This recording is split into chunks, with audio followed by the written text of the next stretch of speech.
오늘 우리가 하이델베르그 유리문답 우리가 함께 말씀을 나눈 지 27번째 시간이 됐습니다. 우리가 지금 십계명 다루고 있습니다. 십계명의 오늘 제 8계명을 다룰 차례인데요. 사랑하는 성도 여러분, 우리가 왜 지금 이 십계명을 다루고 있습니까?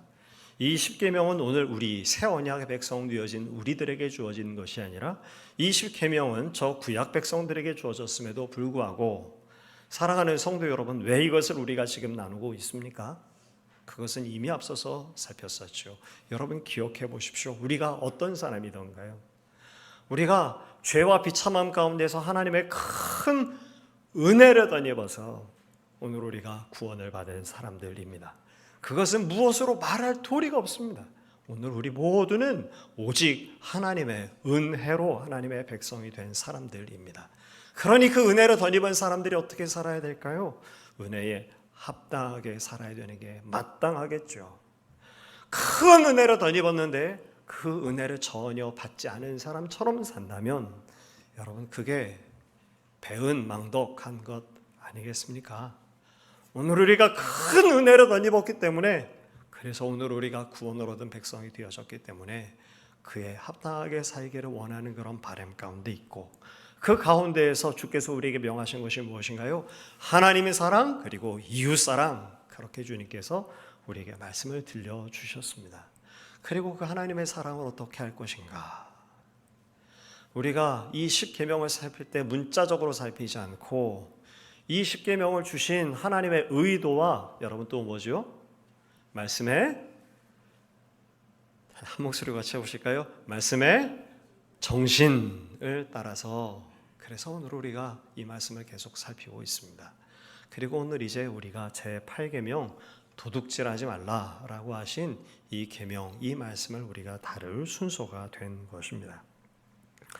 사랑하는 성도 여러분, 오늘 우리가 이 도둑질하지 말라라고 하는 이 계명을 말씀 그대로만 문자적으로 살핀다고 한다면 저는 그렇게 생각합니다.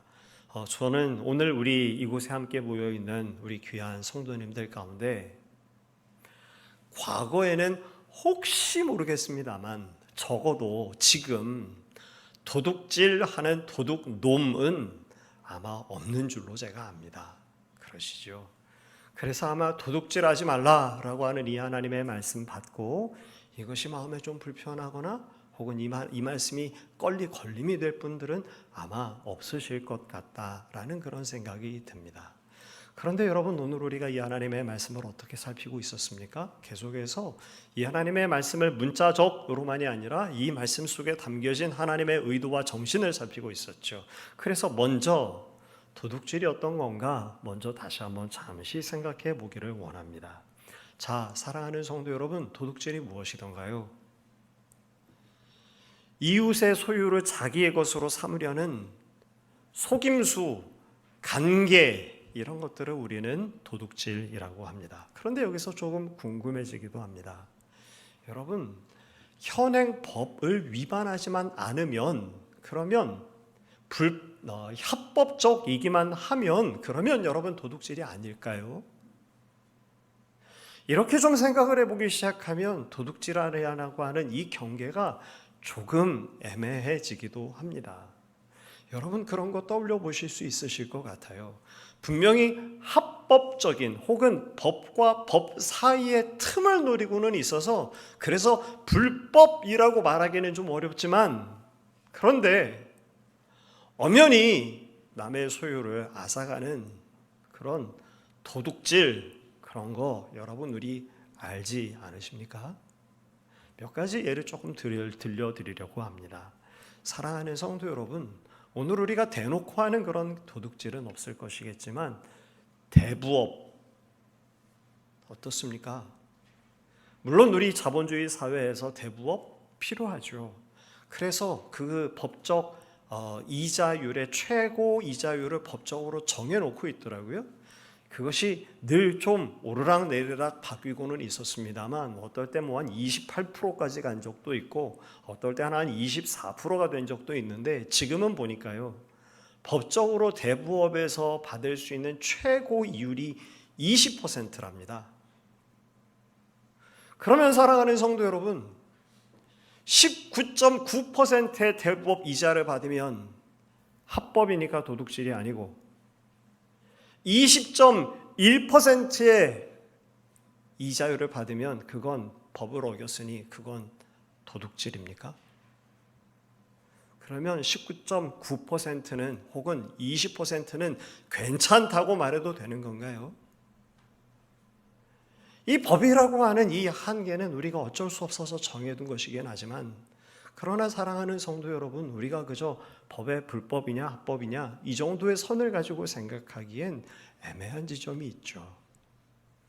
여러분, 투자와 투기는 어떻습니까? 제가 좀 어렸을 때 80년대, 90년대 초반 이때는 제 기억에 그래요. 정확치는 않지만 뉴스에서 많이 이야기를 했던 것 같습니다.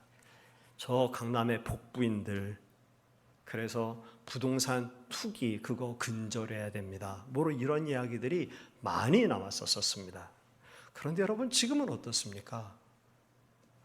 부동산 투기라고 하는 용어 자체를 들어본 적이 좀 오래된 것 같아 보여요. 지금은 투기라는 말은 어디론가 사라져버렸고 아주 특별한 경우 외에는 대부분 투자라고 하는 말을 사용하고 있더라고요. 사랑하는 성도 여러분, 투기와 투자의 경계선이 뭡니까? 어떤 건 투기고 어떤 건 투자인가요? 제가 좀 찾아봤더니 거기엔 이런 기준들을 대더라고요. 생산활동과 연관되어져 있는 자본의 지출, 그러면 그건 투자랍니다. 그런데 생산활동과 관계없이 다만 단기적인 시세의 오르내림을 통해서 이득을 얻는 것, 그건 투기랍니다. 그게 제 말이 아니고 그게 일반적으로 사용되어지는 정의랍니다. 그렇게 생각하니까 여러분, 오늘 우리의 경제 생활은요, 투자보다는 투기가 얼마나 많나 그 범주로 본다면 말이죠. 주식은 어떨까요? 자본주의 사회에서 기업은 자본을 유치해야 됩니다. 그리고 일반 우리 시민들이 그 작은 주식을 통해서 주주로서의 권한을 행사할 수 있는 그런 제도로서의 주식시장, 이건 필요하죠. 그런데 여러분, 지금 좀 어떤가요? 단지 시세의 오르내림을 통해서 그 가운데에 조금 더 많은 어떤 수익을 얻으려고 하는 오늘 우리의 모습들, 여러분, 이 점들을 생각하여 볼 때에는 여러분, 이것이 투자와 투기에 조금은 애매한 지점들이 있지 않으실까요? 그러니까 저는 여러분, 우리가 뭘 해야 되고 뭔 잘못된 겁니다. 주식 투자는 하면 안 됩니다. 혹은 주식 투자는 해도 됩니다. 이것을 정하고자 하는 이야기가 아니고요. 오늘 우리가 도둑질하지 말라라고 말씀하였는데, 이 말씀을 오늘 우리가 실제적으로 이렇게 저렇게 생각해 보게 되면 조금 애매한 지점들이 얼마든지 우리 가운데 있더라라고 하는, 그래서 여러분, 오늘 우리가 이 복잡한 세상 가운데 어떻게 살아야 될까라고 하는 고민을 해보지 않을 수 없다라는 말씀을 좀 드리고 싶은 겁니다. 여러분, 그런데 오늘 제가 앞서서 이렇게 말씀을 드렸지만 또 OECD 국가들 가운데에서 금융에 대한 지식이 제일 낮은 것이 또 한국 사람들이라면서요. 금융에 대한 지식이 없어서 금융을 어떻게 사용해야 되는지 가장 부족한 것이 또 오늘 우리 사회라고 합니다.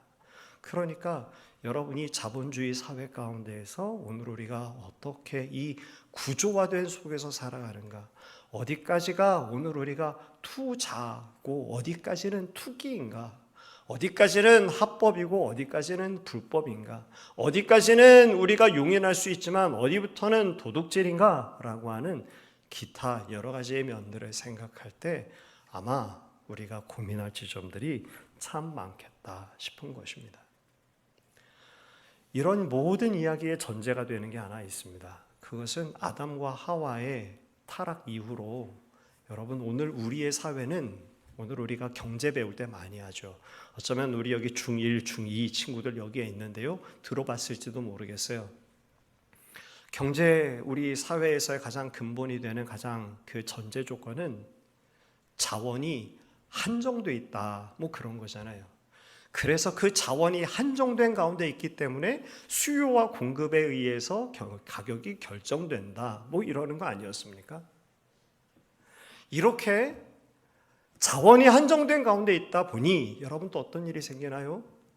합법적이든 혹은 합법적이지 않든 내가 필요한 것 이상으로 내가 많이 가지게 되어지면 내가 누군가를 특정해서 그 사람에게 뺏은 건 아니지만 어떤 일이 생깁니까? 자원이 한정되어 있으니 내가 필요 이상보다 많이 가지면 어디선가 누군가는 그것을 조금 적게 가질 수밖에 없는 게 사실인 거죠.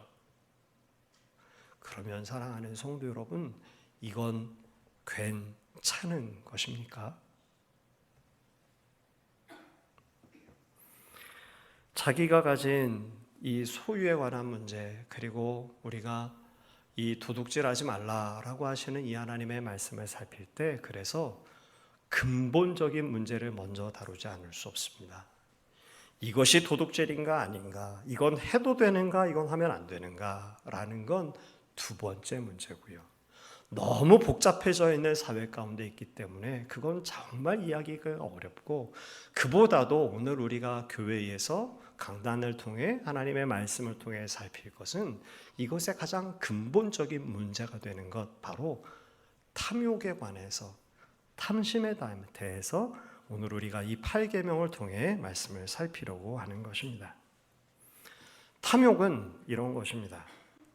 어느 누구나 다 조금씩 더 많이 갖고자 하는 그런 욕망은 가지기 마련입니다. 그리고 그것을 비난할 수가 없습니다. 여러분, 오늘 우리가 많이 갖는 게 우리에게 도움이 되죠. 왜 도움이 됩니까? 자원이 한정된 가운데서 나의 안전을 지키려고 하면 여러분 어떻게 되나요? 내가 조금 더 많은 것을 가지면 내가 안전할 가능성이 더 높아집니다. 우리가 다 경험하고 있으시잖아요. 우리가 좀 더 많이 있으면 질병에 대해서도 조금 더 자유할 수 있습니다. 우리가 조금 더 높이 있으면 그러면 그것이 나의 안전을 조금 더 든든하게 지켜줍니다. 그렇습니다. 그게 분명한 사실입니다. 그런데 그럼에도 불구하고 탐욕이라는 것은, 탐심이라는 것은 조금은 그에서 지나친 것을 말하는 것이죠. 그래서 탐욕을 이렇게 정의합니다. 자기가 가진 소유를 만족하지 않고 더 가지려고 어떻게 하는가? 집착해서 남의 것을 자기 것으로 만들고 싶어하는 마음. 우리 모두에게 여러분, 우리가 조금씩 더 많이 가져야 될 그런 필요, 그래서 그것을 위해서 열심히 노동하고 열심히 일하고 저축도 하고 경제생활도 하고 이건 반드시 필요한 것이지만, 그런데 더 많이 가지려고 집착해서 남의 것을 자기 것으로 삼고 싶어하는 그런 마음, 그걸 탐욕이라고 이야기한 거죠. 우리 같이 그런데 주님께서 뭐라고 말씀하셨는지 한번 따라해 보실까요? 함께 따라해 보겠습니다. 모든 탐심을 물리치라. 사람의 생명이 그 소유에 넉넉한 데 있지 아니하니라. 우리 주님께서 이렇게 말씀하신 겁니다. 우리가 왜 더 많이 가지려고 하나요? 안전하기 위해서. 내가 조금 더 많으면 조금 더 윤택할 수 있고, 내가 좀 더 많이 가지면 나의 자녀도 조금 더 안전할 수 있고, 그래서 오늘 우리가 열심히 경제생활하고 합니다. 여러분, 이걸 탓할 수가 없습니다. 그렇게 해야 합니다. 열심히 일해야 됩니다. 그런데 지나쳐서 내가 더 많이 가지려고 집착하는 일, 또 그렇게 해서 내가 더 많이 가지면 어떻게 얘기하는 걸까요? 오늘 우리가 함께 따라했던 말씀이 누가복음 12장 15절 말씀인데, 모든 탐심을 물리치라. 사람의 생명이 그 소유에 넉넉한 데 있지 아니하니라 라고 말씀하시고 주님께서 어리석은 부자의 비유를 들려주신 겁니다. 여러분, 이 어리석은 부자가, 우리가 어리석다 그러지만 이 부자가요, 잘못한 게 하나도 없습니다. 소출이 많았거든요. 그리고 어떻게 해야 되겠어요? 창고를 헐고 다시 곳간을 지어서 거기에 가득히 집어넣겠다라는 겁니다. 그리고 뭐라고 얘기하는 것인가 하면 내 영혼아 평안히 먹고 쉬자, 그랬다라는 거거든요. 그런데 이 일을 두고 주님께서 말씀하신 겁니다. 마치 핀잔 주시듯 어리석은 사람이야, 이 밤에 내가 네 생명을 취하면 그게 도대체 누구 것이 되겠느냐, 이렇게 말씀하시면서 무엇을 말씀하신 건가요? 우리 사람의 생명이 그 소유에 넉넉한 데 있지 않다. 그러니 그것에 너무 집착하는 것은 어리석은 것이다. 탐욕을 물리치라 라고 말씀하신 겁니다. 그런데 오늘 우리가 함께 읽은 본문 누가복음 18장의 말씀을 보면 또 좀 우리의 생각을 복잡하게 만듭니다. 여기 누가복음 18장 18절부터 30절까지의 말씀을 우리가 함께 읽었는데요. 그 이야기의 대략은 이렇습니다. 주님께서 길을 걷고 있는데 어떤 사람이, 마태복음에는 이 사람을 청년이라고 했습니다. 그런데 이 사람이 예수님의 발걸음을 막은 거죠.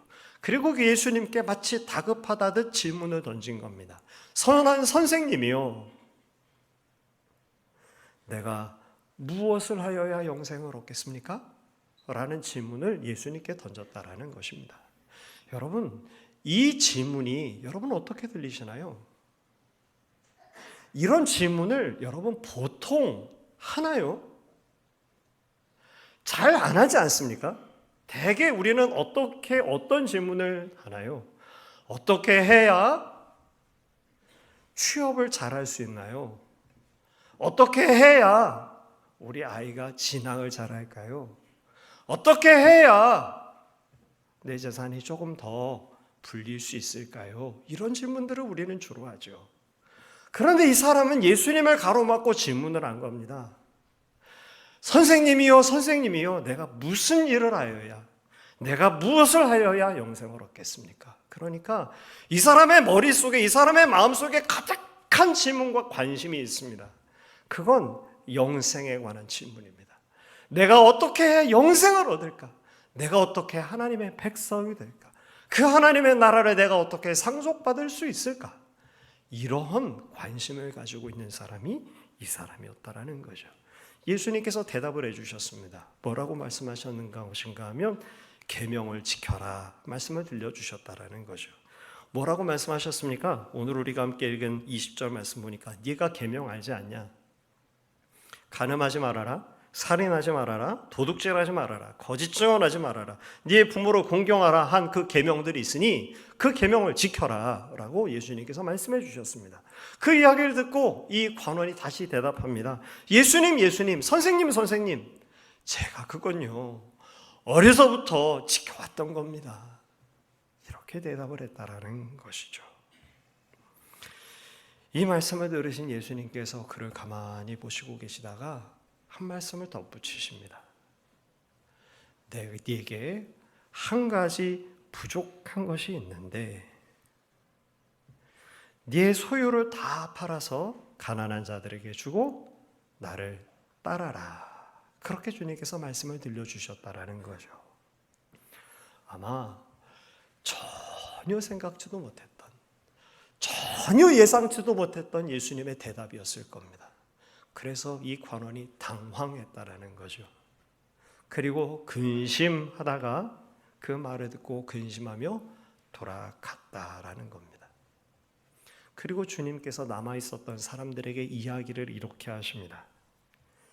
재물이 있는 자는 하나님의 나라에 들어가기가 얼마나 어려운지, 낙타가 바늘귀로 들어가는 것이 부자가 하나님의 나라에 들어오는 것보다 쉬우니라. 이렇게 말씀을 하셨다라는 거예요. 여러분, 이 말씀이 어떤 말입니까? 재물이 있는 자가 하나님의 나라에 들어가기가 쉽다는 건가요? 어렵다라는 건가요? 어렵다라는 겁니다. 그런데 여러분, 이 말을 들은 주변에 있던 사람들이 얼마나 당황했을지 여러분 상상해 보실 수 있습니까?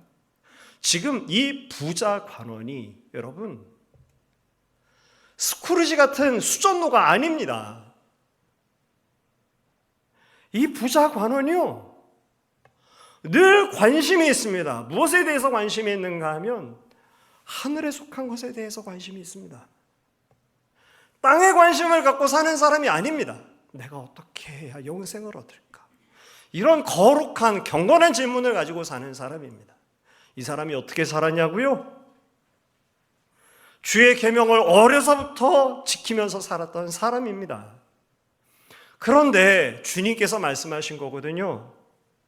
부자가, 재물이 있는 자가 하나님의 나라에 들어가기가 거의 불가능하다. 낙타가 반일교에 들어가는 거 그거 이건 말도 안 되는 건데 그렇게 어려운 일이다라고 말씀을 들려줬으니 주변에 있는 사람들이 깜짝 놀라지 않을 수밖에 없는 거죠. 아니 세상에 저 사람도 하나님의 나라에 가기가 어렵다면 저렇게 경건한 질문을 가지고 살고 사람들에게 존경도 받고 저 사람은 저렇게 어려서부터 주의 계명을 지켜왔던 사람인데 저 사람마저도 하나님 나라에 들어가기 어렵다면 누가 하나님의 나라에 들어갈 수 있는가? 그래서 사람들이 예수님께 질문을 했습니다. 그런즉 누가 구원을 얻을 수 있습니까? 아니 세상에 저 사람도 하나님의 나라에 못 들어가면 누가 구원을 얻을 수 있나요? 우리는 그런 거룩한 질문에 대한 질문도 없고 나는 어려서부터 그렇게 계명을 지켜 살지도 못했는데 누가 구원을 얻을 수 있는가? 주님께서 뭐라고 대답하신 건가요? 같이 함께 따라해 보시겠습니다. 무릇 사람이 할 수 없는 것을 하나님은 하실 수 있느니라. 이렇게 주님께서 말씀을 들려주셨다라는 것이죠. 사랑하는 성도 여러분, 이 예수님께서 이 부자 관원과 나눴던 이 대화를 들으면서 만일 이 질문에 대해 이 대화들 속에서 우리가 조금 의아한 부분이 있다면 바로 이 부분일 겁니다. 예수님께서 이 부자 관원에게 이렇게 말씀하신 거죠. 네 소유를 다 팔아라 가난한 자들에게 주고 나를 따라라.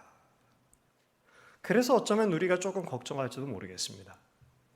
만일 혹시 예수님께서 나에게도 그렇게 하라고 하시면 내가 가진 소유는 겨우 지금 내가 입에 풀칠하고 그냥 어쨌든 그래도 겨우 살 수 있을 정도밖에 안 되는데 만일 예수님께서 이 부자 관원에게 했던 것처럼 내게도 그렇게 말씀하시면 난 어떻게 하나? 자, 사랑하는 성도 여러분, 예수님께서 이 질문을 하신 의도가 어디 있을까요? 가난한 사람 도와야 된다. 가난한 사람 안 도우면 하나님 나라 못 가. 이렇게 지금 예수님께서 말씀하시는 겁니까? 네 소유를 다 팔아라서 구제에 쓰지 않으면 그러면 하나님 나라에 갈 수가 없는 거야. 그렇게 예수님께서 말씀하시는 거 아니죠. 오늘 우리가 주 예수 그리스도를 믿어 어떻게 구원을 얻습니까?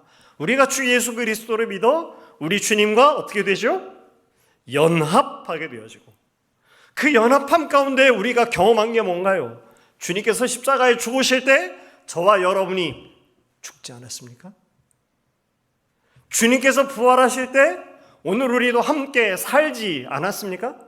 그래서 지금 내가 사는 것은 내가 사는 게 아니고 누가 사는 것이라고요? 내 안에 주께서 사는 것이다 라고 고백하는 거 아닙니까? 다시 말한다면 누가 구원을 얻는가? 여러분, 내 가진 소유를 팔아서 구제하는가 안 하는가에 의해서 영생이 결정되는 게 아니고 주 예수 그리스도를 믿어 하나님과 우리 아버지 주님과 연합하게 되어지고 그렇게 연합되어진 가운데에 오늘 우리가 주님의 것이 되게 되어져서 오늘 우리의 주인이 하나님이 되시고 예수님이 되시고 성령님이 우리 안에 내주하시는 바로 그 사람이 구원을 얻는 거죠. 다시 말한다면 내 삶의 주인이 주님이신 분들, 그분들이 구원을 얻는 줄 믿으시기를 간절히 소망합니다. 여러분, 우리가 우리 예수님을 부를 때 어떻게 부르시나요? 주여 그러시잖아요. 여러분 맞으시죠?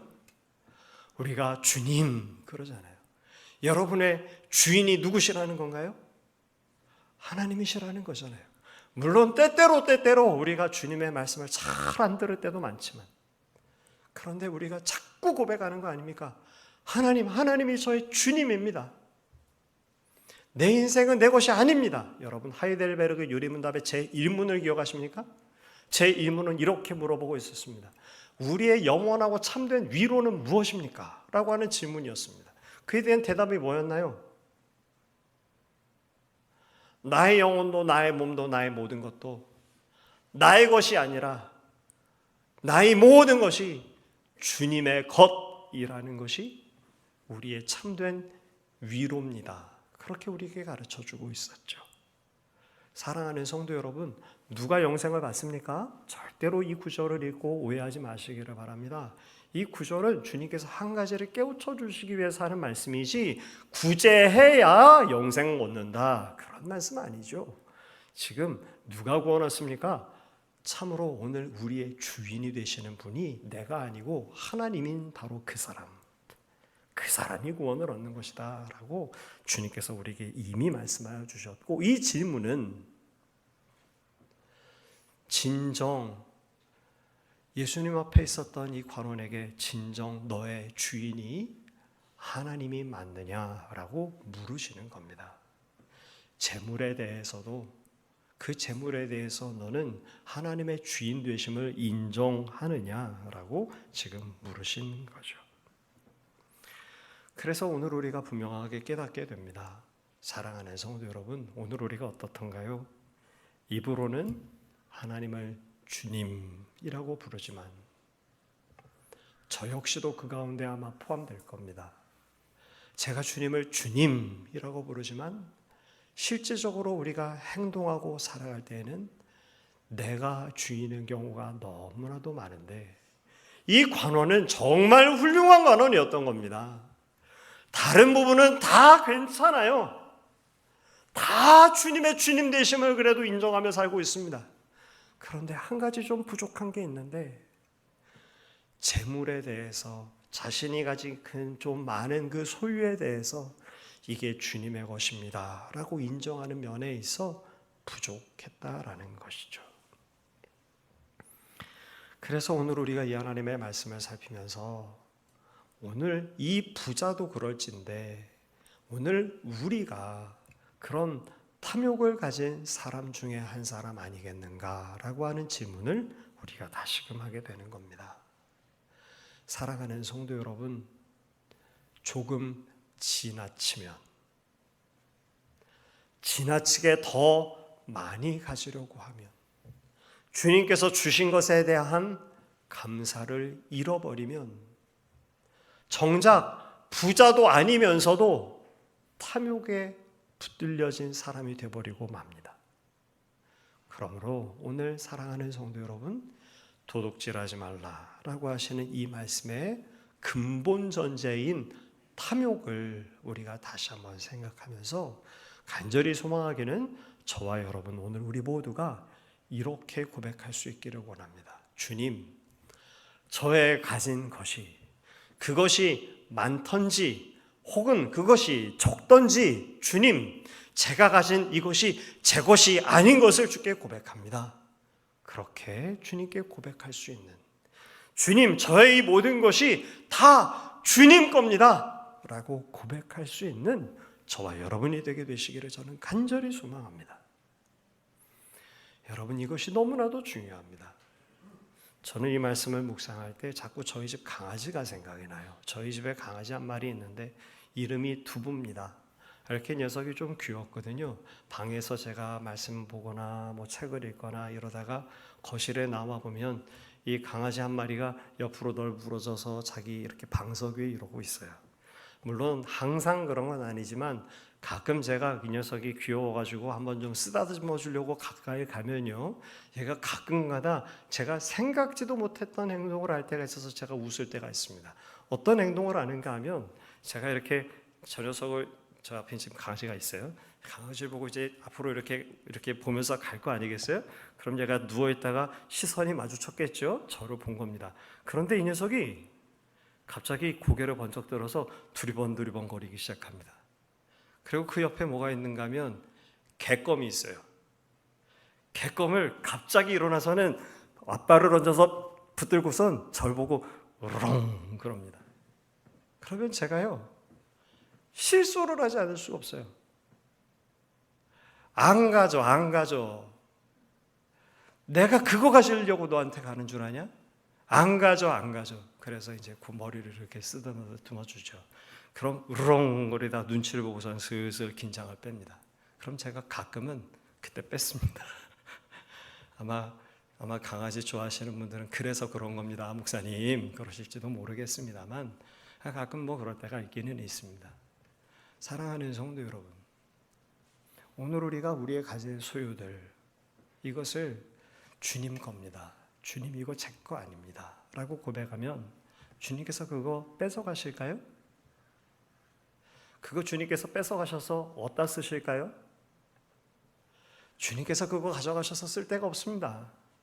그거 여러분, 사랑하는 성도 여러분, 우리가 주님께 주님 이거 주님 겁니다 라고 고백해서 절대로 안 가져가십니다. 그런데 이 고백은 너무나도 중요합니다. 주님 제가 가진 게 여러분 우리 생명도 그렇잖아요. 우리 마음도 그렇잖아요. 생명이 내 건데 올 때 내 마음대로 오지도 못했고 갈 때도 내 마음대로 못 가잖아요. 내 마음인데 왜 내 마음이 내 마음대로 안 될까요?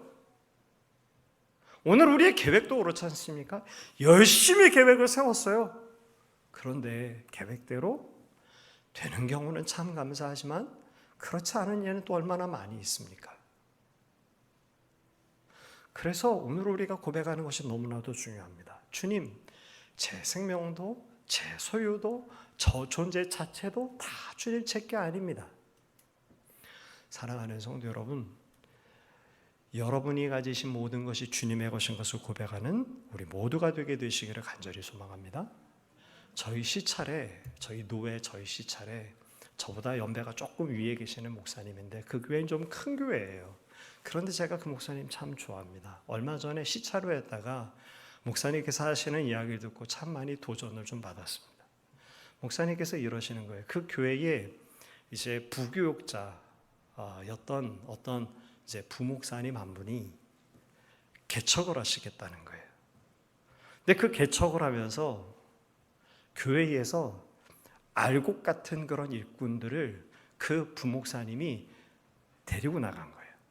아니 정확하게 이야기하면 목사님이 띄워주셨대요. 이게 뭐 띄워줄 수 있는 건지 아닌지 모르겠습니다만 하여간 그렇게 됐다라는 거예요. 그래서 그 젊은 부목사님이 저희 시찰에 같이 모입니다. 그러면서 지난번에 모임을 가지시면서 웃으면서 그러더라고요. 어때 교회가 좀 어때 괜찮아? 그랬더니 이 젊은 목사님이 그러시는 거예요.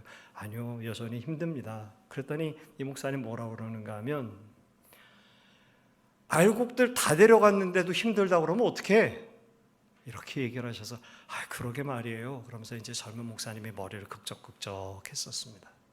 주변에 있던 우리 목사님들이 그런 거예요. 목사님 어떻게 된 거예요? 그랬더니 우리 부목사님이었는데 개척을 하시게 돼서 개척을 할 때 교회에 정말 알곡 같은 좀 든든한 분들, 정말 헌신된 분들, 그런 분들을 내가 진짜 보내줬다. 그랬는데 교회를 지금 저렇게 힘들다고 그래. 이러면서 이제 저희가 이야기를 한 거죠. 그래서 주변에 있던 저희가 다 그랬습니다. 목사님 참 대단하십니다. 참 좋은 일 하셨습니다. 그랬거든요. 예, 그거 사실입니다. 여러분, 이게 쉬운 일이 아닙니다. 부목사님이 개척을 해요. 그런데 여러분, 성도가 물론 담임 목사 거 아니지만 여러분, 그 알곡같이 헌신되어 있던 이가 우리 섬기던 교회를 떠나서 그 부목사님 도와준다고 그러면 가슴 안 아플 목사 누가 있겠습니까? 가슴 아플 거 아니겠어요? 그래서 우리가 옆에서 참 대단들 하십니다 그랬거든요. 근데 목사님이 한마디 하시는데 그 한마디가 우리에게 울림이 있었어요. 그 목사님이 이렇게 대답하시는 거예요. 교회가 담임 목사 것도 아닌데 뭘 그러시는 거예요. 여러분 이 고백이 얼마나 중요한지 아시겠죠? 만일 교회가 담임 목사 거다 그러면 어떻게 그 일을 합니까? 그런데 이게 누구 거예요? 여러분 겁니까? 제 겁니까? 우리들 겁니까? 주님 거잖아요. 주님 거니까. 주님 거니까. 아니 그거 그 교회에 알곡 같은 성도님들 우리 교회에 있건 저 교회에 있건 하나님께서 사시는 일이고 하나님께 유익이 되면 되는 것이 그게 무슨 상관이 있냐고 한마디 그냥 웃으면서 하셨던 말씀이면 교회가 내 거냐고 한마디 하고 지나가셨는데 여러분 이게 울림이 있습니다. 교회만 그렇습니까? 우리의 소유가 내 것이 아니고 주님 겁니다 라고 그렇게 되면 오늘 우리가 소유를 얻으려고 그것을 모으려고 하는 일에 대해서도 방법과 관점과 수준이 달라집니다. 미국 신학교들은요 그렇게 합니다. 기업들에서 후원을 많이 받죠. 그렇게 해서 학교가 운영됩니다. 그런데요 만일 그 기업이 어린이들 노동 착취를 하거나 부도덕적인 그런 방법으로 이익을 추구하면 어떻게 할까요? 그 기부하는 거 받아야 됩니까? 받지 말아야 됩니까? 안 받습니다. 거부합니다. 사랑하는 성도 여러분, 내가 가진 나의 소유가 내 것이 아니고 주님 것입니다 라고 그러면 오늘 우리가 그것을 모으는 수단이, 방법이 달라집니다. 쓰는 일도 당연히 달라지겠죠. 이게 내 게 아닌데요? 주님 건데요. 내가 나의 가정을 든든히 지키기 위해서 필요한 부분들 있죠. 그런데 여러분, 그보다도 더 잉여로서도 있기도 하고 또 하나님께서 더 은혜로운 마음을 주시는 경우도 있는 거 아닙니까? 그래서 그때 이것이 제게 아니고 주님 겁니다 라고 할 때 우리의 씀씀이도 달라지는 것입니다. 나눠드린 말씀 나눔지에 그래서 이렇게 제가 좀 적어봤습니다.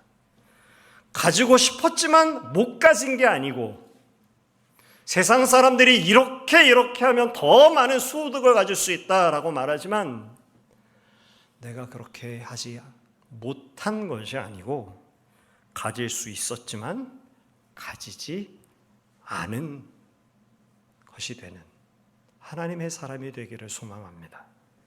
소유를 사용함에도 마찬가지겠죠. 내 소유를 내 마음대로 쓰는 것을 누가 뭐라고 하겠습니까? 많은 여러분, 우리가 어떻게 합니까? 내가 내 소유를 마음대로 내 유익을 위해서, 나의 만족을 위해서 쓸 수 있는 권리가 당연히 있지만 이웃을 절제해서, 그 이웃을 사랑해서 절제하는 것입니다. 말씀을 맺으려고 합니다. 밑에 한 3가지 정도쯤 이 도둑질하지 말라라고 하시는 이 말씀을 보면서 한 3가지 정도의 실제적인 제안을 좀 드리려고 합니다. 첫 번째는 이것입니다. 적절한 수준 이상의 수익을 추구하지 않도록 절제하는 우리가 되기를 원합니다. 이것이 바로 간접적으로 혹은 합법의 범주 내에서 도둑질하는 자가 되지 않을 수 있는 방패막이가 될 겁니다. 적절한 수준 이상의 수익을 추구하지 않도록 할 수 있겠지만 그러나 절제할 수 있는 하나님의 사람들. 또 두 번째로는 정기적이고 강제적인 기부를, 여러분 지금 11월이잖아요. 11월, 12월은 내년을 준비하는 때 아니겠습니까? 내년에 분명히 여러분께서 씀씀이와 아마 경제생활 이런 걸 준비하시고 또 계획하실 텐데 저축을 얼만큼 하고 뭐 보험을 가입하고 뭐 기타 등등 여러 가지 하실 텐데 그 일들 속에 정기적이고 강제적인 기부를 여러분께서 계획하십시오. 교회를 통해서도 여러분께서 더 많이 우리 선교사님들을 위해서 또 우리 구제하고 전도하는 일들을 위해서 여러분께서 더 많이 작정하시기를, 그것을 계획하시기를 저는 바랍니다. 절대로 오해하지 마십시오. 그거 많이 제가 지금 헌금 강요하는 거 아닙니다. 그렇게 한다고 한들 제 사례비 절대로 올라가지 않습니다. 그거랑 상관없습니다.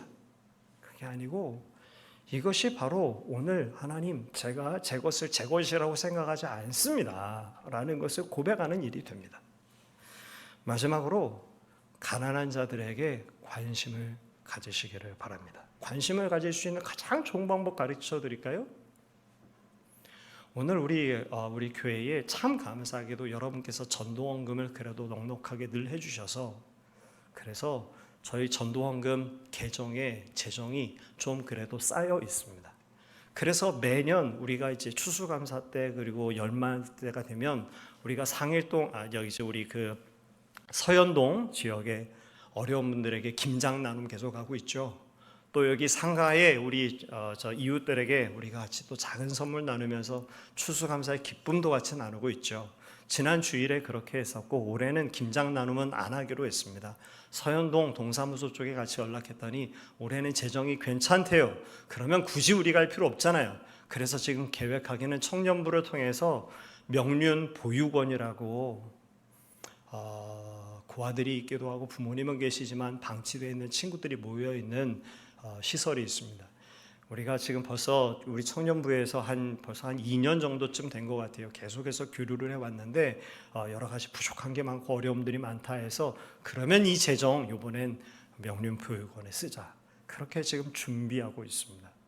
사랑하는 성도 여러분, 그런데 이 계획이 어떻게 해서 하게 되는 거죠? 어디를 도우면 좋을까라는 고민을 우리가 왜 하고 있는 겁니까? 재정이 있거든요. 재정이 분리되어 있거든요. 만일 여러분 이 구제와 전도를 위한 재정이 우리 경상비에 같이 합쳐져 있다고 생각해 보십시오. 그러면 여러분 우리가 어디를 좀 도울까? 눈에 불 켜고 찾을까요? 그거 좀 어렵겠죠.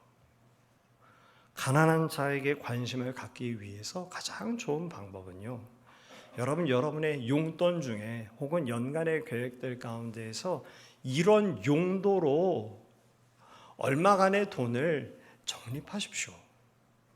그러면 그게 좀 쌓일 거 아니겠어요? 다만 5만 원이 쌓여도 좋고 10만 원이 쌓여도 좋고 쌓이면 여러분 고민할 겁니다. 이걸 어디다 쓸까? 이건 날 위해서 쓸 돈이 아닌데 이걸 누구에게 쓸까라고 여러분 고민하게 될 겁니다. 말씀을 맺으려고 합니다. 도둑질하지 말라라고 하는 이 문자적인 의미로 본다면 우리 모두는 대개 다 자유합니다. 그런데 이 도둑질을 하고 있는 이 근본적인 문제, 탐욕의 문제, 내가 많은 것을 가지면 나의 안전함을 지킬 수 있을 것이다 라고 생각하는 이 탐욕의 문제로 접근하고 다시 말씀을 살피면 오늘 우리는 고민해야 될 지점이 많이 있습니다. 그리고 그 가운데에서 오늘 우리는 세상 사람들과 결이 다르게 살겠죠. 말씀을 맺고 우리 같이 기도하겠습니다.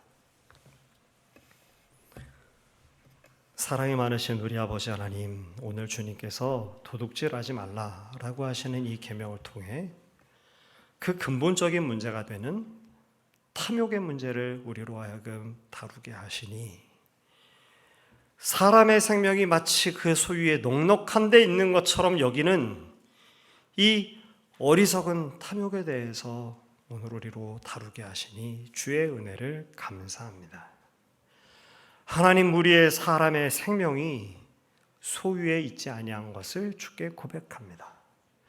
이 모든 일이 주님의 손에 있습니다. 나의 생명이 내 것이 아니고 주님 겁니다. 우리의 가진 크던 작던 우리의 모든 소유가 다 주님 것인 것을 이 시간 고백합니다. 아버지, 그러하니 아버지, 우리가 소득을 얻으려고 할 때 어떻게 얻어야 할지, 얼만큼이나 얻으려고 해야 할지, 또 그것을 우리가 사용하려고 할 때 어떻게 무엇을 위하여 사용할지 하나님, 오늘 우리 각자에게 주어져 있는 삶의 현장에서 그것을 고민하며 이 세상 사람들과는 다른 그런 성도로서의 삶을 살아갈 수 있도록 은혜 받은 자의 삶을 사는 우리가 될 수 있도록 도와주시옵소서. 예수님의 이름으로 간절히 기도합니다. 아멘.